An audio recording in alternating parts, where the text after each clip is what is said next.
Okay, I'm going to record my first video of 2025 and I want to show you the process that I do to get ready for YouTube videos, which consists of putting on lip gloss, putting on lip liner, very minimal as we see, and I'm also going to change out of this top into black because I feel so sexy in black. And now we're ready to begin.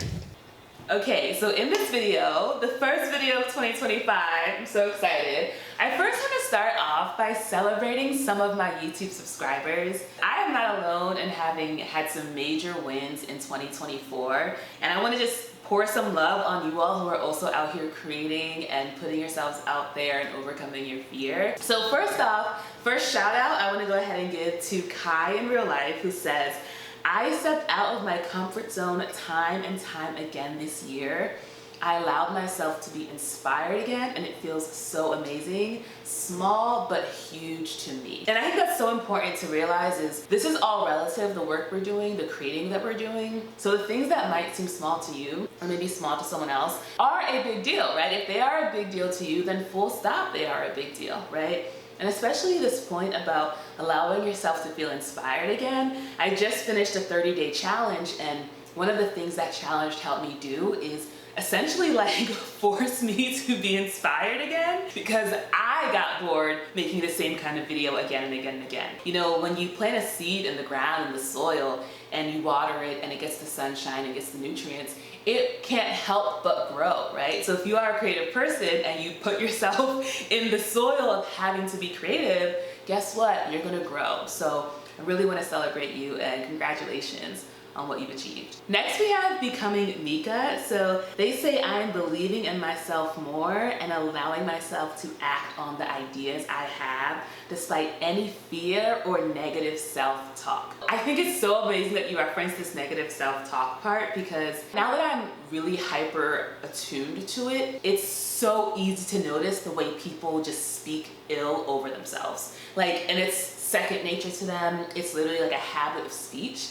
Oh, I'm so dumb, I didn't think this through. There's all of this negative self-talk, all of this shame. And a big part of being able to show up consistently and as who you really are is that you hear these voices in your head and you say, these voices aren't true, right? And you pour love on those parts that have been hurt, that came up with these voices to justify the experiences they were in. And then you slowly replace those words and they become words of encouragement and self-love. I'm at the point in my mirror work where I see myself, I start talking and then I'm like, girl, I gotta pause. You look so good. Your smile. I'm so lucky I get to be you. Right? So I've reached a level of mirror praise that I engage in almost every time I'm in the mirror. Honestly, I highly recommend it. Don't just say I love you, say you are the sexiest person I've ever seen. And I can't believe I get to wake up and be you every single day. And I'm like, it's true, I'm really grateful. I'm genuinely so grateful. Next we have Victory the Creator, who says, I gained a little over 2,000 subscribers and over 40,000 views this year. We love to see it. We love to see it because we know a lot of the work that we do as creators is inner work. It's about expressing ourselves, and we don't want, for the views and the subscribers and the analytics to be the thing that makes or breaks our identity and our sense of excitement and joy when it comes to creating. And it's really nice when people watch and engage and leave comments and subscribe and want to be a part of the community that we're creating. And something that I've heard a lot, but it's really landing in me lately, is that you've got to be yourself in order to find the people who rock with you. That's actually the only way you can find your people, is if you are letting yourself be who you are. One of the videos I made in this 30-day challenge started in a very sexual way. If you've seen it, you know what I'm talking about. And I had a little bit of trepidation putting that video out because, I'm a classy lady, right? I have a reputation to uphold. I work with large corporations. I don't want them thinking that I'm, not reputable, all these things, right? And then I found myself watching the video I made 4 years ago where I'm reviewing eyeglasses. And even in that video, I'm being a little freaky. And I was like, okay, Chimby, you just gotta be you. You just gotta be you, girl. You know who you are, you know what you like. You saw Baby Girl opening week and you loved it. Be you. That's the encouragement I would give to to you as well, and it's what allows you to grow and find your people and get to these thousands of subscribers and thousands of views. So huge congratulations for you. We also have Barbara Manzella 1371 who says, I overcame the fear of being seen, and I'm so happy I took that leap of faith. I'm so happy that this is what you're celebrating, and I love that you use the term leap of faith because it feels so scary if you have been in the shadows and hiding to make that first video, to put yourself out there. It really does feel like it is earth-shattering, end of the world, like life or death. It feels so intense. And then you take the leap and you land on solid ground and you're okay and you're like, oh, here I am, right? And facing that fear of being seen, it's so huge as a creator. And it's not something that you just face once, right? Because there's layers and layers and layers as you're showing more and more and more of who you really are. And so it's a muscle that we get to build, right? It's a practice that we get to embody every time we create is, all right, am I gonna be my self? Am I gonna be really me in this video? Am I really gonna speak honestly and openly about what I'm up to? Or am I gonna be like a fraction of that? And then we'll see how that goes. And if that goes well, we'll do a fraction more, right? And if you're watching this and you're like, you know you wanna start something, you know it's been on your spirit to start something, and you're like, that's the fear that's keeping you from showing up, I want you to have some grace and some compassion for yourself, right? Some people, it takes them decades to get to that point where they can, you know, share their first video, make their first post. I had a coaching call with someone. She's wanted to be a YouTuber for over 10 years. 10 years, right? So these things are not necessarily things that, you know, you snap your fingers and you're gonna overcome, but it is possible to do it.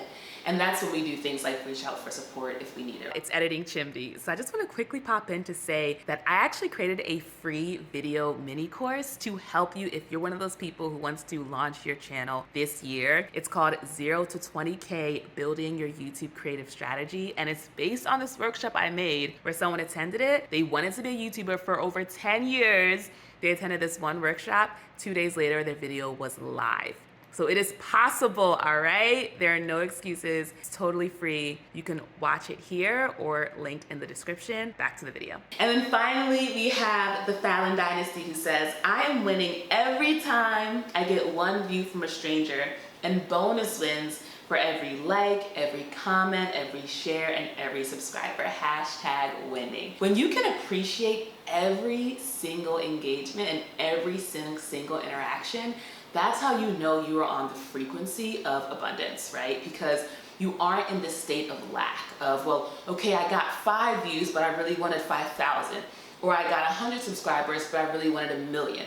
You appreciate what you have, and appreciation is the ultimate form of creation, right? Because you're saying, I already have what I need, right? And then we attract more and more of that. And so the fact that you're able to see what you have and appreciate it is really powerful because it also gives you that energy to keep making things. When we have these big expectations and they aren't met, we tend to get disappointed. We tend to feel like, okay, what's the point? And the result is that we stop making things. We stop putting ourselves out there. So when you have this mindset of, holy crap, I made the video. Holy crap, someone watched. Holy crap, someone left a comment. Holy crap, someone subscribed. If we have this energy of like, whoa, it's happening. Like, then we have this momentum and we're like, okay, I'm gonna make another one. I'm gonna make another one, right? And especially if you are someone who wants to have a long career on YouTube, there are likely gonna be these periods of, you know, growth and contraction. Being able to connect to our abundance and our gratitude across this entire process is what allows you to keep being a YouTuber year after year after year. When I went and looked back at an older video I made, it was around creating on YouTube. And there were people who they mentioned that they had channels or that they, you know, just put out their first video, things like that. And I went and I looked at their channels. No one who I clicked on was still creating to this day. So just the fact that you're able to keep consistently creating is something a lot of people aren't able to do. This process of being able to celebrate every single step on that journey is what allows you to make that kind of progress.